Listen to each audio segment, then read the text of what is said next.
네, 성신여대 2026학년도 모의논술 문제인데요. 이번 모의논술은 성신여대가 늘 모의논술을 조금 어렵게 출제하는 경향이 있어요. 실제 그 해 기출보다 조금 더 어렵고 불친절하게 출제하는 경향이 있는데 올해는 조금 더 그 경향성이 강했다라고 평가가 되는 시험이었습니다.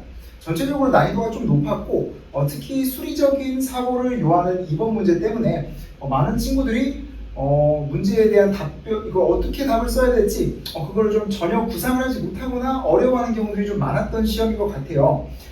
제 학생들 같은 경우도 평소에 성신여대 기출문제를 굉장히 잘 써내던 학생들 같은 경우에도 이번에는 이번 문제를 완전히 딴 방향으로 써내거나 한 절반 정도만 맞추거나 아니면 심지어 백지 가깝게 내거나 이런 경우도 있었다고 할 만큼 이번 성신여대 모의논술 문제는 조금 난이도가 더 있었다. 그래서 여러분들이 참고 자료로 삼고 이런 경향성으로 가겠구나 라고 생각은 하되 점수 자체에 너무 막 멘붕을 겪거나 성신여대 이미 썼는데 이제 어떡하지 라는 그런 걱정을 너무 많이 하시지는 않으셔도 될 것 같습니다.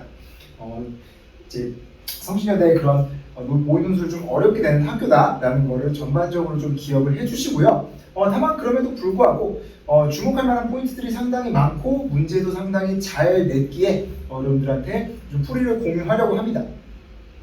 1번 먼저 조금 같이 논제 분석이랑 해볼 텐데요. 성신여대의 특징은 예전 기출문제에서도 일반적으로 드러나지만 제시문 속에 답을 전부 다 줍니다. 제시문 속에 이런 식으로 제시문 가를 활용하여 나의 입장에서 다의 어떤 조정을 선택할 유인, 니은이라는 건 조정제도를 소송제도보다 조정제도를 선택할 그런 동기, 유인을 높일 방법이죠. 이런 방안을 논술하라 라고 대안제시형으로 나오는데요. 성신여대는 항상 이 답에 대한 내용을 다 제시문, 어떤 제시문 속에 명확하게 명시적으로 줍니다. 그렇게 주어진 답안을 논리적으로 잘 끌어와서 대신에 다른 제시문들, 나, 가와 연관을 지어서 한편에 논리적인 흐름을 가진 글로 써낼 것을 요구하는 특징을 가지고 있고요. 성신여대는 문제는 어렵고 소재도 굉장히 좀 생소한 경우가 많지만 잘 찾아보면 정답은 제시문 안에 전부 다 있다 라는 것, 제시문 꼼꼼한 독해와 그것들을 종합적으로 사고하고 논리적으로 구성하는 능력이 중요한 시험이다 라고 말씀드릴 수가 있어요. 자, 논제 먼저 분석을 해보면요. 제시문 나의 입장에서 제시문 가를 활용하여 제시문 다의 니은이라는 건 여러분들 문제 읽어보셨겠지만 조정제도를 선택할 유인을 높이기 위한 방안을 서술하시오. 이렇게 문제가 나왔고요. 여러분들이 문제를 읽자마자 요걸 보고 제시문 독해를 어떻게 해야겠구나라는 방향성을 논제에서 끌어가셔야 됩니다.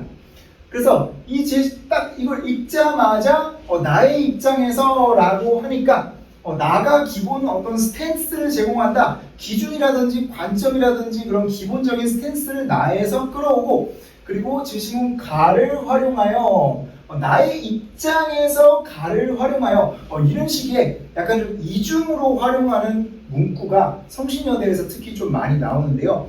이런 경우 여러분들은 꼭 주의를 해주셔야 될 게 나와 가를 각각 잘 독해하는 것도 중요하지만 나와 가를 잘 논리적으로 연결을 지어줘서 이제 흐름을 만들어주는 것이 중요합니다. 그래서 나의 입장에서 가를 활용하여 그러니까 나와 가가 어떻게 연관되는가 그거를 잘 찾아내서 써주라는 얘기죠. 가를 활용하여 결국에 제시문 다의 조정제도 선택할 유인을 높이기 위한 방안을 논술하라 라고 했는데 사실 이 방안 내용은 다 제시문 안에 다 나와 있습니다. 그래서 사실 방안 설명하라 요 말만 있었으면 다의 그냥 이 높이기 위한 방안 찾아가지고 쓰시면 돼요. 근데 중요한 건 여러분들이 나의 입장에서 가를 활용하여 라는 조건이 주어졌으니까 나의 입장, 조정제도의 이점을 다룬 내용들을 잘 정리를 해주고 가에 나오는 어떤 소송제도에서 나오는 경제적 재판 그리고 과오 없는 재판이라는 그 소송제도의 이상 요거를 이 조정제도의 이점하고 잘 연결지어서 설명을 해줘야지 좋은 점수를 받을 수가 있었다는 것입니다. 자, 그래서 구체적으로 어떤 식으로 논제를 보고 논제에서 제시문 독해의 실마리를 다 끌어내는지 한번 볼게요. 자, 밑에를 보면요. 논제에 따라서 우리가 제시문 독해를 하면서 따라가는 과정입니다. 여러분들이 제시문은 다 읽어보셨을 거라 가정을 하고 제시문 자체에 대한 해설은 여기서 하지 않을게요. 제시문은 어떻게 우리가 제시문의 내용을 구조화해야 되는가, 요거를 우리가 보려고 하는 겁니다.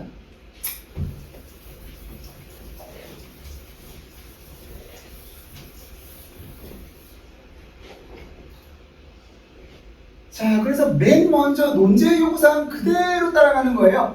나의 주장 플러스 근거를 먼저 정리해야겠죠. 나의 핵심 주장과 그 근거가 뭔가 봤을 때 우리 쉽게 이해할 수 있죠. 소송제도와 비교한 조정제도의 이점에 대해서 나는 설명하고 있습니다. 그러니까 이 문제에서 어떤 필요성을 얘기하고 있는 제시문이라고 할 수가 있겠죠. 조정제도가 소송제도보다 당사자의 자발적 의사에 따른 것이므로 양 당사자의 의사를 존중하는 해법이고, 또 이제 시간적으로도 또는 비용적으로도 더 경제적이다, 이런 얘기도 나왔고요. 또 자발적으로 서로 합의한 결과이므로 자발적인 이행을 확보할 수 있는 그런 절차상의 장점도 있다 라는 식으로 조정제도의 이점들을 설명하는 내용들이었습니다. 그래서 이 조정제도의 이점들, 나의 입장에서 라고 했으니까 이 조정제도의 이점들을 간단하게 요약 정리를 먼저 여러분들이 해주시고요. 그 다음에 이제 나의 입장에서 가를 활용하라 그랬으니까 가의 주장 플러스 근거도 여러분들이 정리를 도식화를 해놓고 시작을 하셔야겠죠. 자, 가의 주장 근거는 뭐 간단했습니다.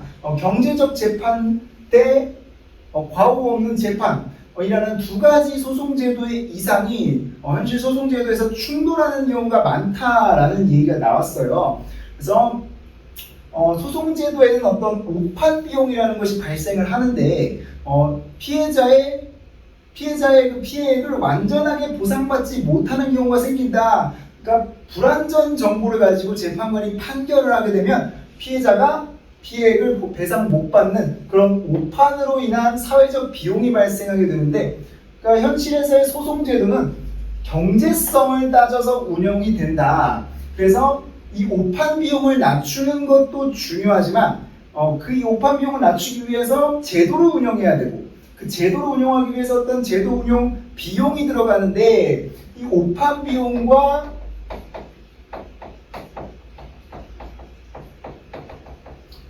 이 오판 비용과 제도 운영 비용의 합인, 사회적 비용 전체를 최소화하는 전략이 그 정도로 딱 제도를 운영하는 게 가장 경제적인 재판이다. 그리고 현실에서는 이 경제적 재판이라는 소송 원칙과 또 과오 없는 재판, 우리가 오판 비용을 제도 운영 비용과 오판 비용의 총합을 최소화하는데 그러면 제도 운영 비용이 너무 비싸면 우리가 오판을 하도록 그냥 감수해야 되는가?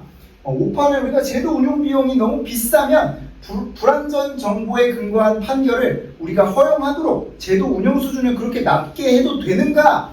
라는 문제가 발생하고, 그래서 과오 없는 재판, 아무리 그래도 피해자 권리 잘 구제해 줘야지, 우리가 오류 없는 재판이 먼저고 경제적 재판이 그 다음이어야지, 뭐 이런 문제들 아니야.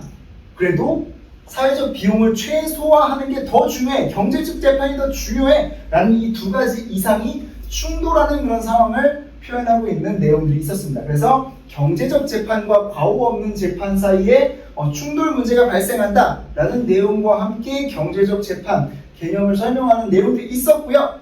가의 내용은 이렇게 나오고, 이 두 개를 나를 바탕으로 가를 활용해서 다의 입장과 연결지어라. 그러면 이 과오 없는 재판과 경제적 재판이라는 말이 이게 나의 주장과 대체 무슨 상관인데? 라고 문제가 제기되죠.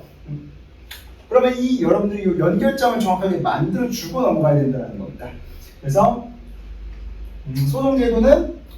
소송제도는 이런 과오 없는 재판과 경제적 재판 사이에 이런 갈등 관계가 발생을 하는데 이것은 오판 비용이 있기 때문이다. 재판관이 불완전한 정보를 가지고 판결을 내릴 수 있는 그런 가능성 때문에 이 오판 비용 때문에 요 4, 2년들 사이에 모순이 발생한다. 하지만 우리 조정이라는 거는 이런 오판 비용이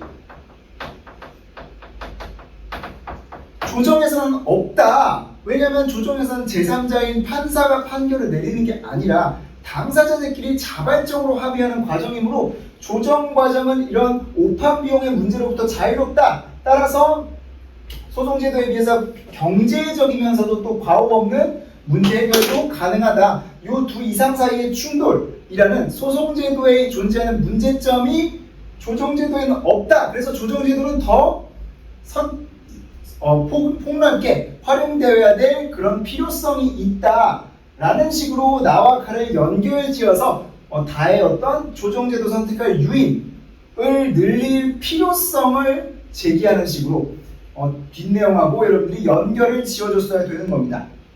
그렇게 여러분들이 논리적인 흐름을 구성하시고 제시문 다를 독해했어야지 이 글을 하나의 유기적인 완결된 흐름을 가진 글로 구성해낼 수 있는 개요를 짤 수 있었을 겁니다. 자, 그래서 밑에 다 내용까지 쫙 보면요.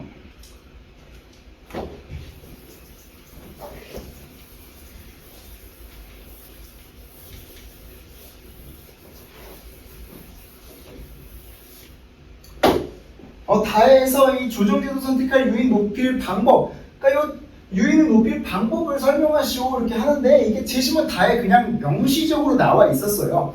답이 주어져 있었습니다.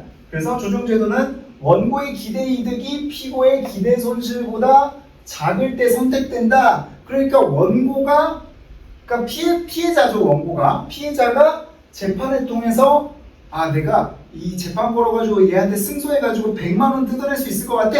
100만 원 배상받을 수 있을 것 같아. 라고 하는 이 원고의 기대 이득보다 기대 이득이 피고의 기대 손실. 그러니까 이제 가해자죠. 가해자가 내가 얘한테 패소해서 배상액을 얼마 물어줘야 될 것 같아. 라고 하는 이 자기가 물어줘야 될 것 같다라는 그 기대 손실보다 작거나 사실은 같을 때 그럴 때 선택이 된다는 거죠. 그러니까 피고 입장에서 쉽게 말해서 피고 입장에서 더 쫄아 있어야지 가해자 입장에서 더 쫄아 있어야지 조정제도로 갈 가능성이 높다라는 겁니다. 소송으로 가면 원고가 자기가 이길 거라고 생각하는 확률보다 피고가 생각하기에 내가 이거 질 것 같은데 라고 생각하는 이 확률이 높거나 같아야지, 그러니까 가해자가 더 쫄리는 상황이어야지 자발적으로 조정해서 합의를 하자 이렇게 가게 될 거라는 겁니다. 그러면서 원고와 피고가 기대이득 기대 손실을 계산하려면 결국에 기대이득 기대 손실 계산하려면 승소 확률이 정확하게 예측이 되어야 된다. 그러니까 원고가 생각하는 승소 확률 그리고 피고가 생각하는 원고의 승소 확률 이런 것들이 정확하게 정보가 있고 양 당사자가 계산 예측이 가능해야지 조정에 대한 합리적인 결정을 낼 수가 있는데 현실에서는 이 승소 확률에 대한 정보 불균형이 존재해서 조정 여부를 선택하는데 어려움이 존재한다. 이것이 조정제도 선택할 유인이 낮은 이유이고 이 승소 확률에 대한 정보 투명성 강화가 조정제도 선택할 유인을 높일 방법이다 라고 제시문 다에 그냥 나와 있어요. 그러니까 여러분들이 이것을 정확하게 독해를 통해서 이해를 하고 그리고 이것을 정확하게 요약을 해내서 앞의 내용과 연결을 논리적으로 지어주는 게 관건인 겁니다. 그냥 이 내용을 잘 찾아내는 거는 그렇게 어렵지 않았을 텐데요. 앞의 내용하고 유기적으로 연결지어서 이 앞에 나온 가와 나 내용하고 이게 지금 무슨 상관인가 라고 연결점을 잘 찾아내주는 게 여러분들이 좋은 득점을 할 수 있는 포인트였습니다. 이런 식으로 조정제도 선택할 유인, 높일 방법 이게 있었고요. 여기까지 하고 방법까지 얘기를 하고 그 다음에 앞에 이 설명을 한 번 더 구체화를 해주면 됩니다. 여러분들 대안지 시험 문제에서는요 어떤 키워드를 딱 던져준 다음에 승소 확률에 대한 정보 불균형을 해소해야 된다 라고 키워드를 딱 던져줬으면 추상적인 방안 제시 후에 여러분들이 반드시 구체적인 방안도 하나 얘기를 해줘야 됩니다. 이런 정보 불균형을 해소하기 위해서 과거의 관련 데이터들이나 산정 관련 근거 자료 등을 법원 차원에서 또는 국가 차원에서 투명하게 공유를 해서 원고 피고 또는 소송 당사자들이 이런 승소 확률에 대한 예측에 어려움이 없도록 해야 된다라는 식으로 구체적인 방안을 하나 추가를 해주시는 게 여러분들 대안재심원에서 좋은 득점을 할 수 있는 포인트입니다. 그래서 여기까지 해줬다면 재심문 순서 쫙 따라오면서 나의 입장에서 조정제도의 이점들을 설명을 하고 가의 입장에서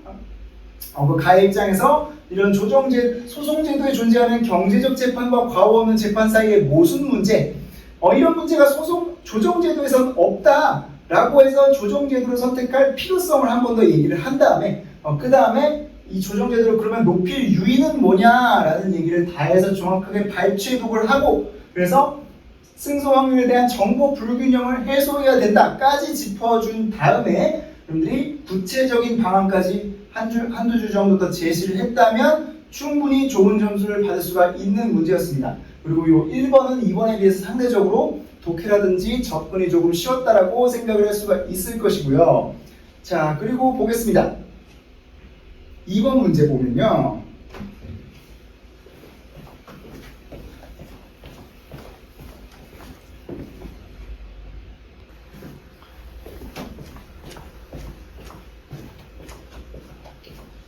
네, 문제 2번에서는 이제 새로운 예시를 하나 줬습니다. 이런 식으로 예시를 변경해서 이 가상의 상황에서 가의 기억 관점에 따르면 위 예시에서 어떤 결과가 나타나는지 우리 서술을 해라 라고 해서 수리적인 사고를 물어보는 문제가 나왔고요. 그 다음에 이를 재심문 라의 관점에서 기억이 지닌 문제점, 한계에 대해서 논술하시오. 그러니까 기억의 관점을 적용을 하고 그 다음에 나의 입장에서 기억의 관점을 비판하고라는 두 가지 요구사항을 가진 문제였습니다. 그래서 이거 적용을 해서 이런 결과를 한번 계산을 해서 서술을 해보라. 그리고 이걸 바탕으로 그러면 이 관점에 무슨 문제점이 있을지를 재심문 라의 관점으로 비판을 해보라 라는 두 개의 요구사항이 있는 문제였죠. 그래서 여기서 조금 이제 많은 친구들이 헷갈렸는데요. 우리 기억의 관점, 경제적 재판의 관점 아까 가볍게 봤었고, 그리고 여러분들 재심문을 읽어보셨을 테니까 여기서 또 재심문에 대한 자세한 해설을 좀 생략을 하고요. 문제를 한번 바로 풀어보면요. 사실 어렵지 않습니다. 자, 이 문제를 보면요.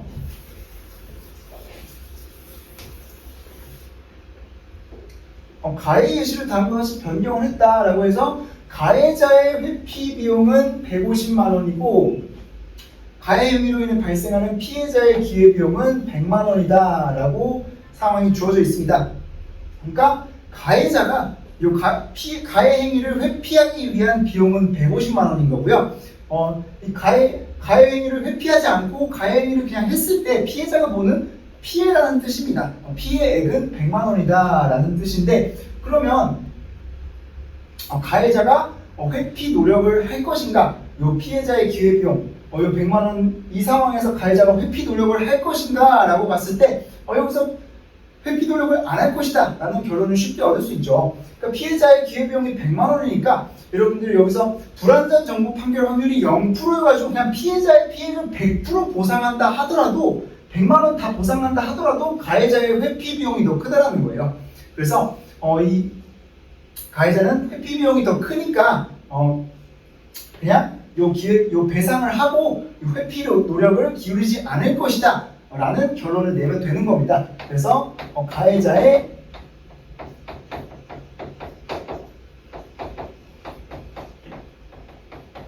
가해자는 회피 노력을 안 할 것이다. 이게 첫 번째로 도출할 수 있는 결과고요. 이건 여러분들이 웬만하면 다 하셨을 겁니다. 근데 두 번째로 이거 제도 운용 비용이고 보고 쫙 나와가지고 이거를 어떻게 해석해야 될지 여기서 좀 난점이 있으셨을 텐데요. 사실 기억을 잘 따라가 보면 여러분들 어렵지 않습니다. 기억의 경제적 재판이라는 거는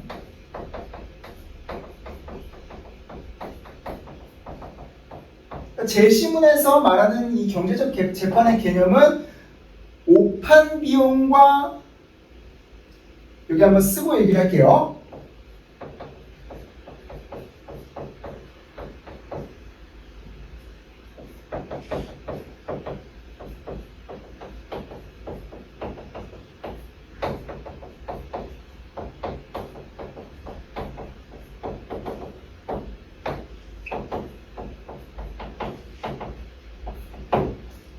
경제적 재판이란 오판 비용과 제도 운용 비용을 합친 이 사회적 비용을 최소화한다.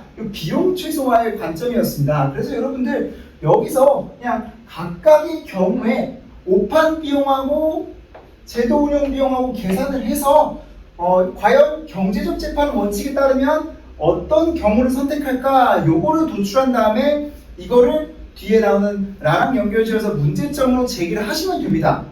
그래서 이 오판 비용하고 제도 운용 비용 그냥 계산만 하면 되는 거예요. 근데 여러분들이 오판 비용 뭐가 조금 어려우실 수 있냐면 오판 비용과 제도 운용 비용의 합이라고 그랬는데 여기서는 오판 비용이 안 나오고 갑자기 불완전 정보 판결 확률 이렇게 확률이 나와버렸으니까 이게 이 원칙을 도대체 어떻게 적용해야 되는가 무슨 숫자가 뭐랑 매치가 되는가 이게 지금 좀 헷갈렸을 거라고요.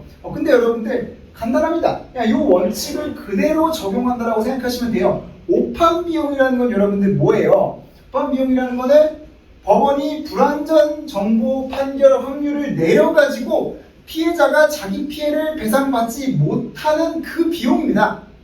그러니까 말 그대로 오판으로 인한 불완전 정보 판결 확률로 인한 비용이에요. 그러니까 여러분들 어떻게 계산하면 되냐면 피해자의 요 피해액 여기다가 불완전 정보 판결 확률을 곱하면 그 나오는 기대값이 바로 오판 비용이라는 겁니다. 여기서 볼게요.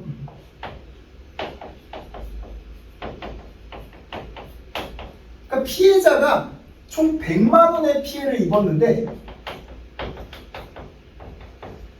그러니까 완전 정보 판결 확률이 나면 100만 원을 다 배상을 받지만 오판이 나게 되면 100만 원을 다 못 받는 거, 100만 원을 다 그냥 날아가는 거란 말이에요. 그 100만 원이 날아갈 확률이 몇 프로예요? 여기서는 5%잖아. 그러니까 100만 원에다가 그 오판 확률을 곱해버리면 오판 비용, 즉 기대값이 나온다는 거예요.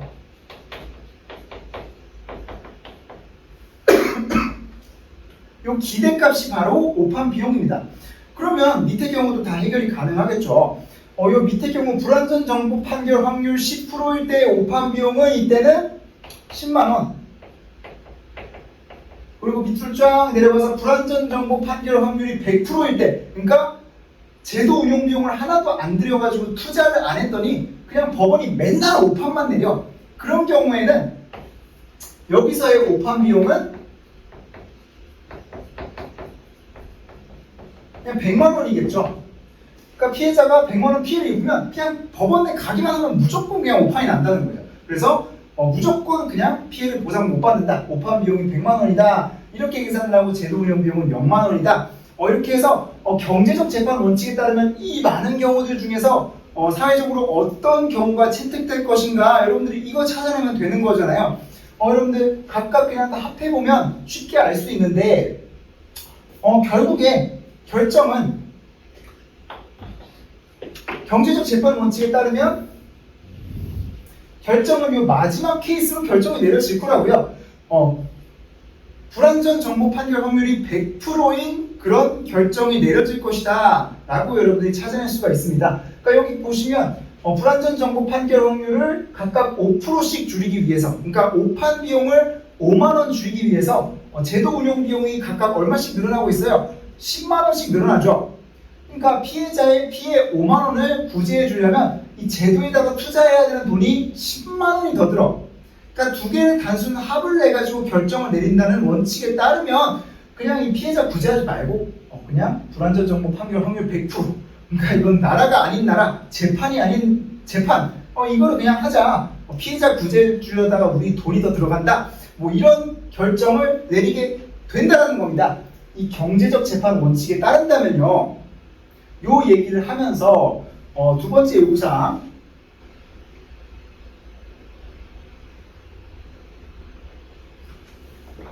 재심은 라의 관점에서 기억이 지닌 문제점에 대해서 논하시오. 그러니까 요 상황에 대한 문제점 여러분들이 딱 보자마자 직감적으로 느끼는 그 문제점을 라의 관점에서 설명을 하시라는 겁니다. 그리고 이 라의 관점이라는 란 여러분들이 읽어보셨겠지만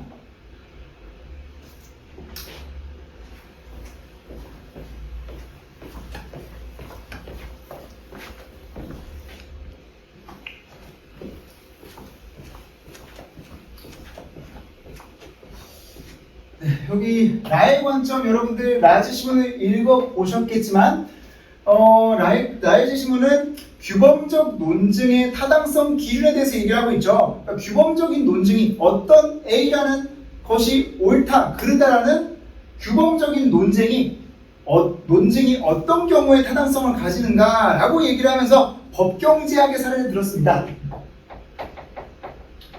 그러니까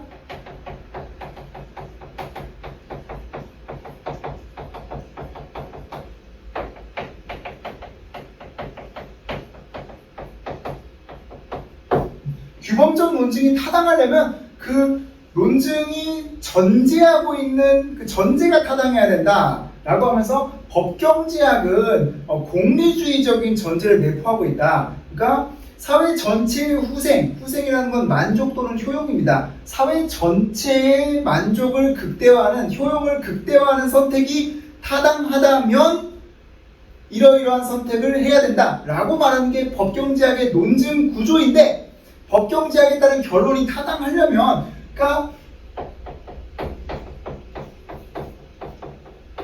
법경제학이 가정하는 이 공리주의적 전제가 타당해야만 이 결론이 타당하다는 겁니다.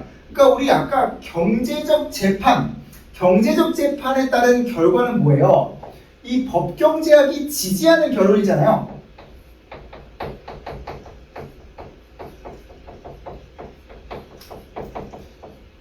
그러니까 경제적 재판 원칙에 따르면 피해자 권리고 나발이고 그냥 사회적 총비용 최소화가 갑이야. 그래서 비용이 너무 많이 들면 피해자 권리 그딴 거 신경 쓰지 말고 그냥 오판 확률 100%인 그런 재판 제도를 만들어서 제도 운영 비용을 그냥 줄이자, 이런 결론이 나와버리고 이게 바로 법경제학의 결론이라는 거예요. 근데 이런 규범적 논증은 타당하지 않다. 왜냐? 법경제학이 전제하고 있는 이 공리주의적 전제가 부당할 수 있기 때문에 법에는 이 경제적 재판이라는 이념뿐만 아니라 과오 없는 재판을 통해서 피해자의 권익을 구제해줘야 된다는 그런 이념적 가치도 내포되어 있기 때문에 공리주의적 가치가 전적으로 옳은 기준을 제시한다. 이 전제 자체가 부당하다. 이렇게 가져야 되는 겁니다. 그러니까 피해자의 권익구제라는 이념을 이 법경제학적 결론은 제대로 구현하지 못하고 있으며, 또한 공정성과 어떤 재판의 정확성이라는 그런 가치도 제대로 구현하지 못하고 이 가치들을 희생시키고 있다.